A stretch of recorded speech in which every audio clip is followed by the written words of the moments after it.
ஒரு சில படத்துல ஒரு சில ஆக்டர்ஸ்லாம் ஒர்க் பண்ணுவாங்க. ஒர்க் பண்ணி முடிச்சதுக்கப்புறம் அந்த படமும் ரிலீஸ் ஆகும். அதுக்கப்புறம் ஒரு சர்டைன் பீரியடுக்கு அப்புறம் அந்த படத்துல ஒர்க் பண்ண அந்த படத்துல ஒர்க் பண்ண ஒரு சில ஆக்டர்ஸ் ஏன்டா இந்த படத்துல ஒர்க் பண்ணன்ற மாரி ஓப்பனா இன்டர்வியூலயும், ஸ்டேஜ்லயும் சொல்லியிருப்பாங்க.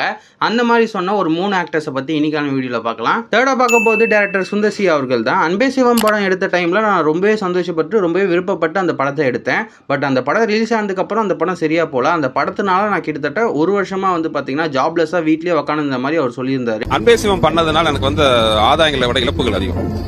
ஒரு ஆசைப்பட்டு ரொம்ப ரசிச்சு சந்தோஷமா பண்ண ஒரு படத்தால கிட்டத்தட்ட 1 வருஷம் நான் வீட்டில் உட்காந்துருந்தேங்கிறது தான் ஒரு. செகண்டா பார்க்க போது ஜீவா அவர்கள் தான். முகமூடி படம் டைம்ல ஜீவா அவர்களுக்கு ஒரு பெரிய பீக் இருந்துச்சு. ஏன்னா அதுக்கு முன்னாடி கோன்ற நிறைய பிளாக் பஸ்டர் அவர் கொடுத்திருந்தாரு. இந்த படம் அந்த டைம்ல ஒரு பெரிய ஹை எக்ஸ்பெக்டேஷன்ல ரிலீஸ் ஆச்சு. பட் ரிலீஸ் ஆனதுக்கப்புறம் இந்த படம் ஒரு ஃபிளாப்பா தான் ஆச்சு. இந்த படத்துக்காக ஜீவா அவர்கள் கும்ஃபு அதுக்கப்புறம் அந்த சூப்பர் ஹீரோ ட்ரெஸ் எல்லாம் போட்டு ரொம்ப கஷ்டப்பட்டு நடிச்சிருப்பாரு. ஜீவா அவர்களே இந்த படம் சரியா போதான்னு நினைச்சு ரொம்பவே ஃபீல் பண்ணி நிறைய இன்டர்வியூல சொல்லியிருக்காரு.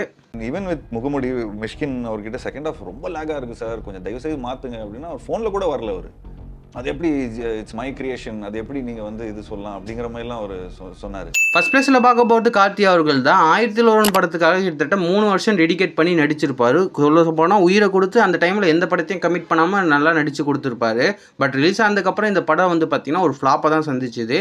அதுக்கப்புறம் கார்த்தி அவர்களே வந்து பார்த்தீங்கன்னா இந்த படத்தில் ஏன் தான் நடிச்சேன்ற மாதிரி நிறைய இடத்துல ஃபீல் பண்ணி பேசியிருப்பாரு.